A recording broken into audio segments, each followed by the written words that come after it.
you a songwriter? Are you looking to turn your songwriting passion into a full-time gig? Whether you are just at the start of your songwriting journey or a seasoned industry professional, this show is made for you. Welcome to The Songwriter Show, bringing together songwriting news, interviews, and community. Now, welcome your host, Sarantos. Thank you, everybody, for tuning in. Welcome back to The Songwriter Show right here on Reality Radio 101. I'm your humble host, Sarantos. I'm a solo music artist who's been writing lyrics for as long as I can remember. Words just mean so much to me, and that's why I love hosting this show for you every single Tuesday evening.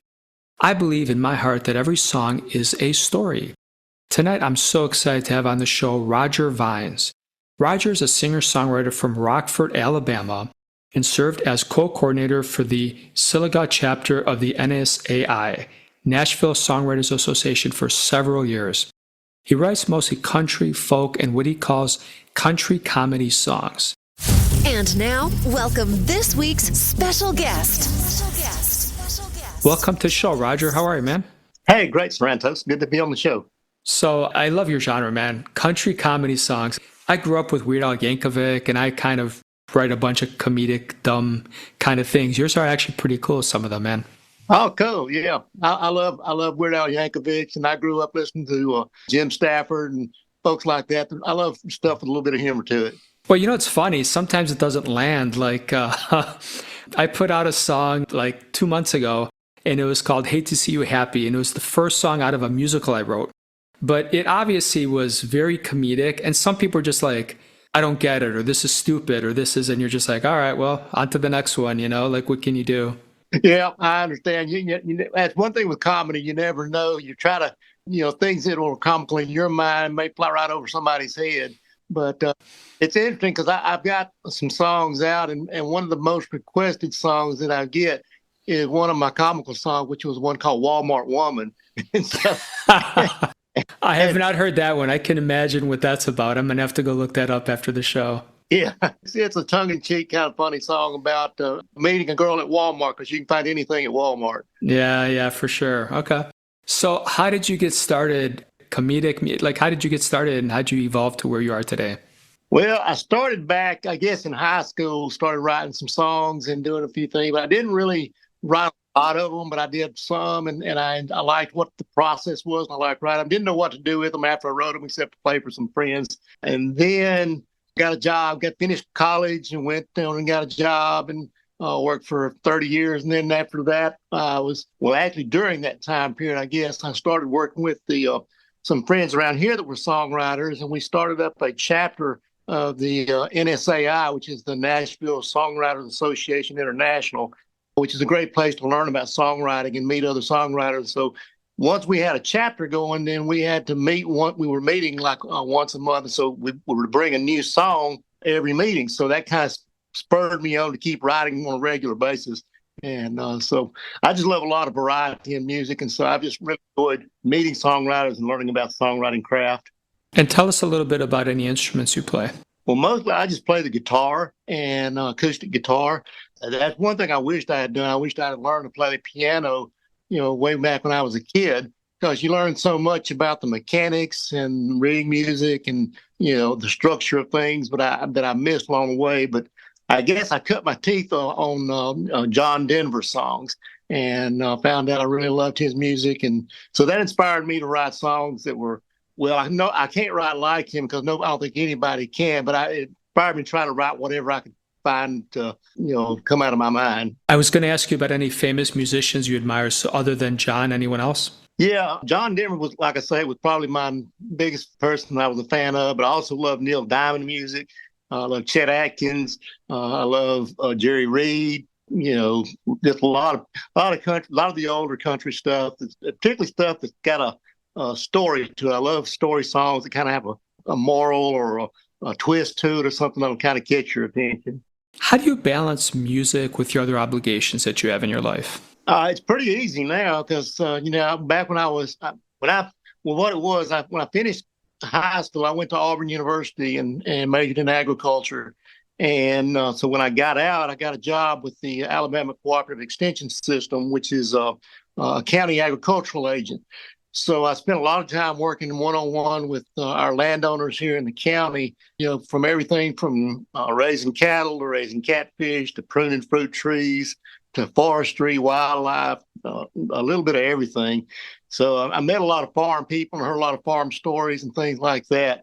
And so now I'm retired. After I did that for 30 years, and then after I retired, now I'm pretty flexible and got some free time, which is nice to have some time to do what you want when you want to do it, pretty much. But so I've told some friends of mine that now that I'm retired, I said, if you see me and I don't have, because I like to hunt and fish and do stuff like that, so I said, if I don't have a rifle, a fishing pole, or a guitar in my hand, then something's probably wrong. And which of those would you prefer? Or one in each hand, right? One in each hand would be good. Yeah. I can fish in the summertime and the rifle in the wintertime and the guitars every night. That's awesome. So what do you like the least about writing lyrics? About reading them or writing them? Writing them. I guess sometimes when you get stuck on something and you got a good train of thought going and you kind of get stuck in the middle of the song and sometimes you have to wait it through.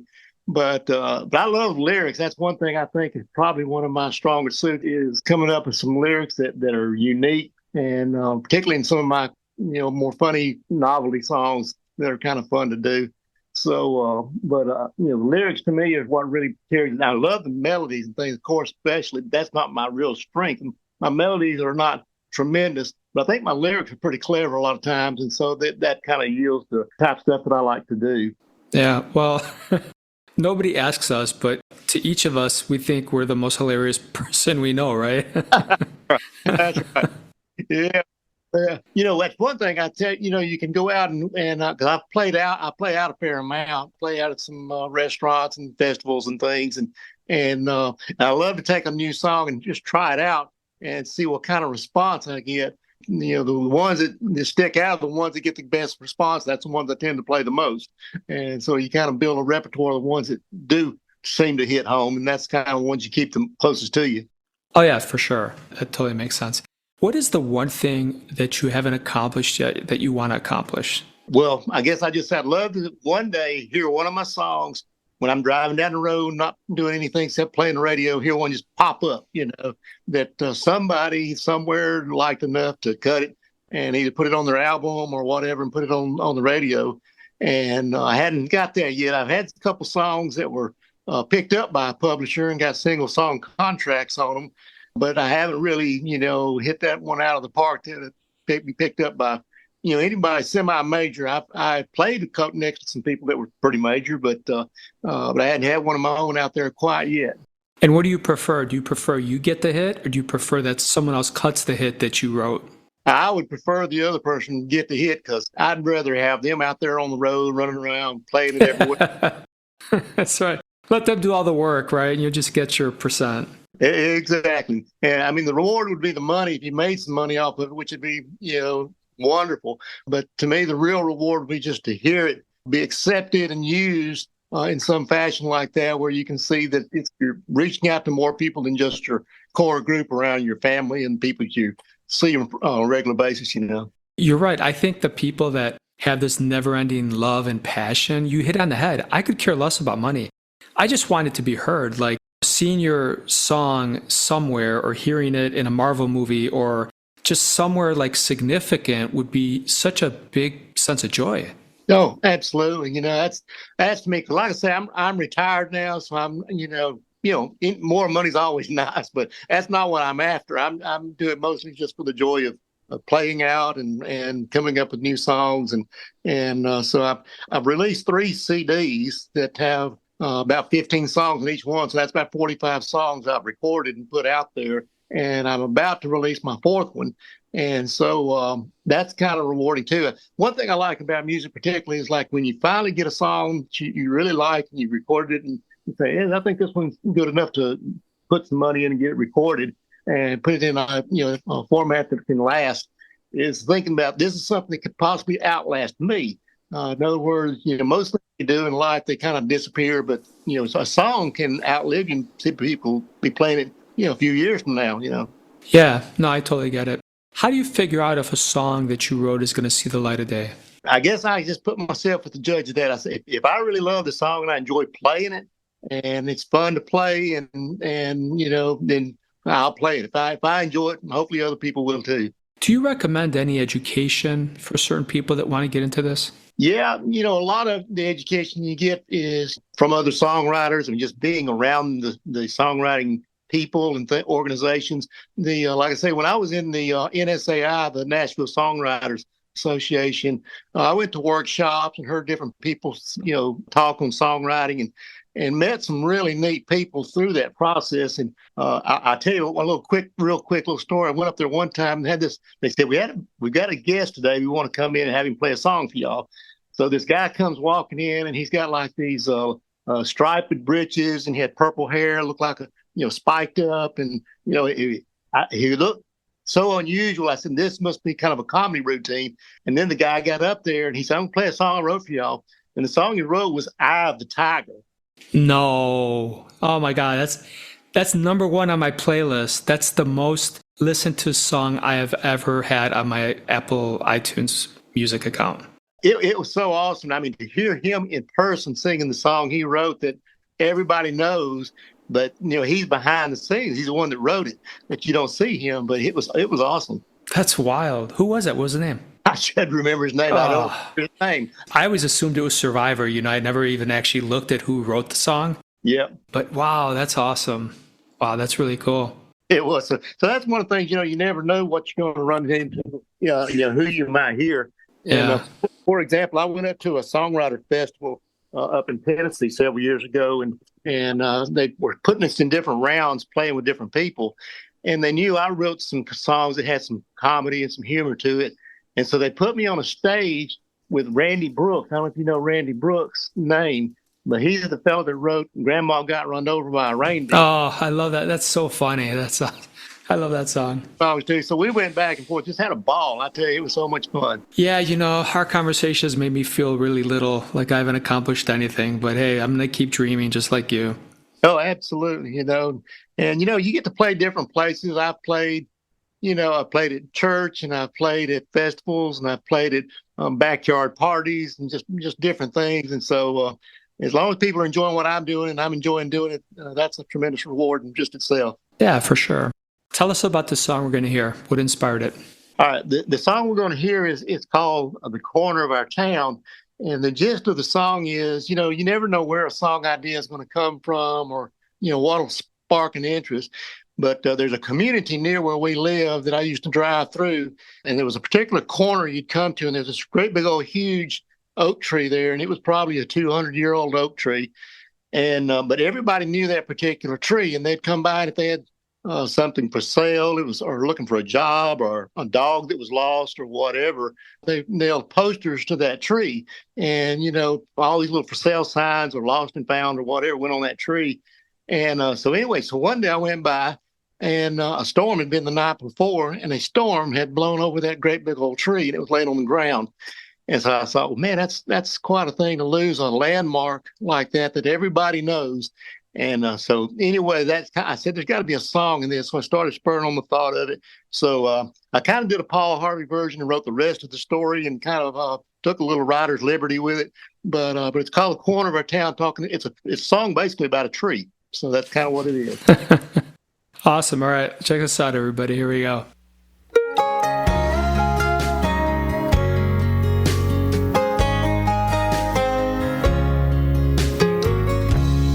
That old tree was like a salesman who could sell most anything.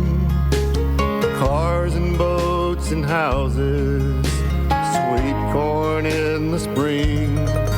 He was always there with a poster of lost dogs needing a home, helping carpenters and plumbers find a job when times got slow.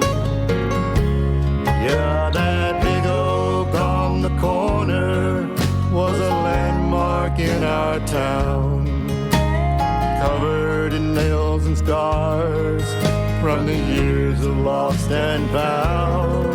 Sometimes he wore pink ribbons or yellow in times of war. We all love that oak tree on the corner of our our town.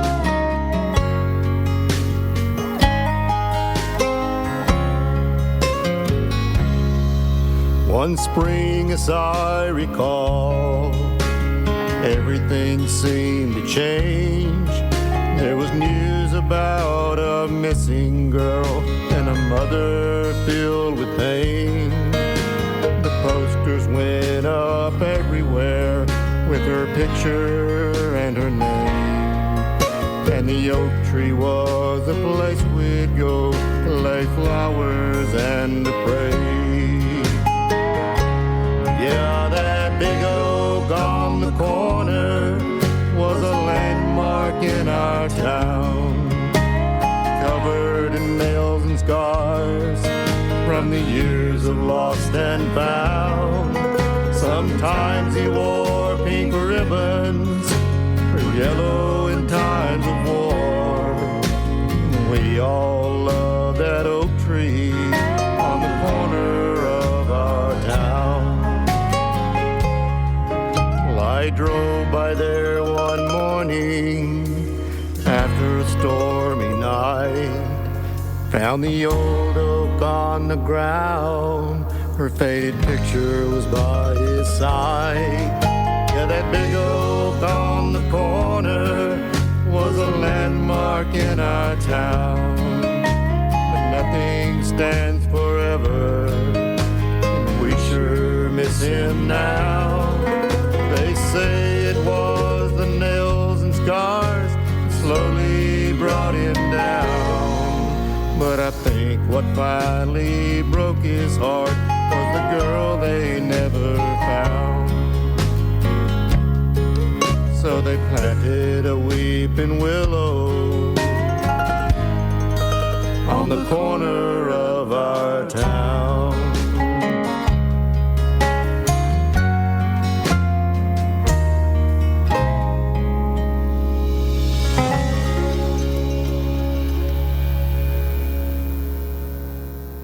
Thank you for sharing that song with us. Yeah, I hope somebody enjoyed it. Yeah, that's a songwriter's, we hope one person enjoyed it. So do you have any advice on connections? Do they matter in the world of music? Oh, tremendously. Particularly if you want your song to ever get put in the hands of somebody that can do more with it than you might could on your own. Those connections are huge. And really the only way to get that done is to make yourself where those opportunities can happen. In other words, if you go to festivals, you go to singing events, and you don't want to push yourself on any of these bigger artists because they could get pushed on by everybody and that'll push them away quicker and it'll push them to you. So, but if you can sing your songs and make friends with them, and basically just make an impression where they like you as a person and they semi-like your songs, then that can open a lot of doors for you. Yeah, I hear you. What's your favorite 80s song? In the 80s, let's see, probably, gosh, that'd be a hard one to say. I'll tell you, like I said, John Denver was one of my favorite persons that ever wrote, and his song that he wrote, Annie's Song, I don't know if you remember that one. It was a song he wrote about his wife. It's called Annie's Song, and it just says, "You fill up my senses." And he actually wrote that song riding on a ski lift. And they said he went up the ski lift and listened to all the sounds going on around him. And of course, there was color and the cold air in his face, and there was all these sensations of touch and feel and smell and hearing. And so he sat there and wrote that song in 30 minutes, just riding that ski lift, and went home and came home and turned out to be one of his biggest hits ever. Yeah, that's cool. What was your first job? My first job was actually I worked at a grocery store. All right. So I was a bag boy, but then after that I was just a student in school because I went to Auburn for 4 years and then went to LSU for 2 more years, and then after I got out I went directly to work. Actually, I was working for Auburn University. I was as the agricultural agent here in a county. When I went to apply for a job, because it's an agricultural job, and they said, "Do you want a big county or a little county?" And so they sent me to a big county to see how those operate, and then they sent me to a smaller county. And so I picked the smaller county because I love the rustic, rural, outdoor life, and I loved it so much I've been here ever since. I kind of know the answer to this question, but I'm going to ask it anyway. Sure. Are you more of a hunter or a gatherer? Well, I guess I'm both. I hunt for food and I gather for songs. Okay. Yeah, I thought you were just going to be a hunter. I have this visual of you running around with guns now, so it's. Well, I'm a fair amount, and I hunt with bow and arrow too, Yeah.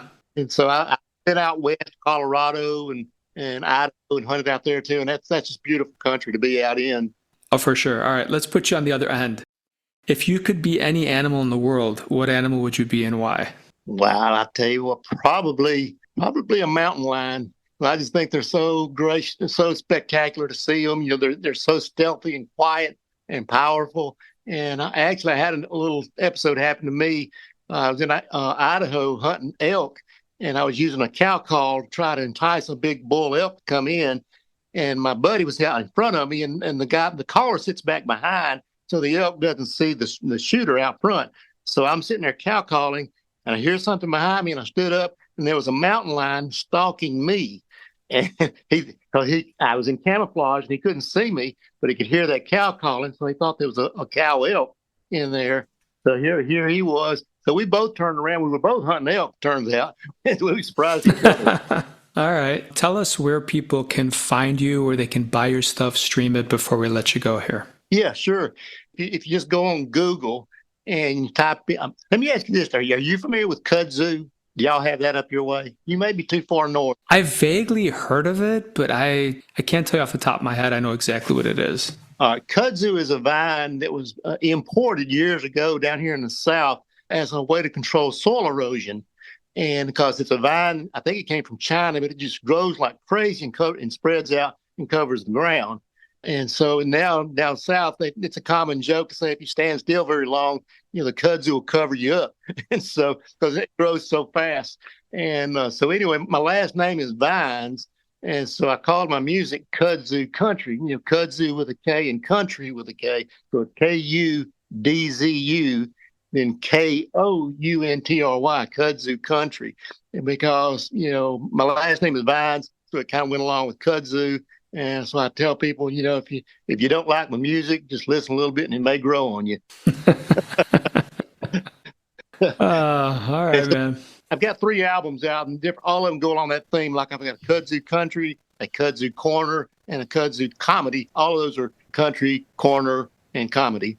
That's awesome. All right. I want to thank you so much for being on the show tonight, man. It was awesome. Hey, I've had a ball. It's great to meet you. You too, man. All right. So to all the listeners out there, thank you for hanging with the two of us tonight. We want to thank you for listening. And we know your time is precious, and we hope your unique story gets heard around the world too. My name is Sarantos. Please join me next time to hear other amazing artists share their fascinating behind-the-scenes stories right here at the Songwriter Show on Reality Radio 101. I love you all. Have a great night.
Feel the vibe.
Thank you for listening to The Songwriter Show. To keep the momentum going, head over to www.songwritershow.com and join our free music community of artists, songwriters, and producers.